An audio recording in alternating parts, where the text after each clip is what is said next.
How to change country or location on Shein app. Hey guys, welcome back to our new episode on how to tutorials. In today's video, I'll be helping you on how you can change country or location on Shein app. Now let's get started. Firstly, open up the Shein app on your device and get logged into your Shein account. Otherwise, create a new account and get login. Once you get logged into your account, you will be able to see this type of interface on your screen. Now from here, you have to tap on the person icon at the bottom right of your screen, and then you will taken to this type of page. Now from here, you have to tap on the gear icon at the top right, and here in the settings page, you will be able to see the location option on your screen. Now tap on that option.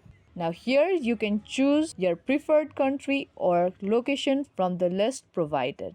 Once you found your preferred country, just tap on it and it will change your location on your Shein app. Now that's how easily and quickly you can change country or location on Shein app. Hope you found this video useful. If you did, make sure to subscribe, share and give this video a big thumbs up. Now that's gonna be all for this video and I will see you in the next one.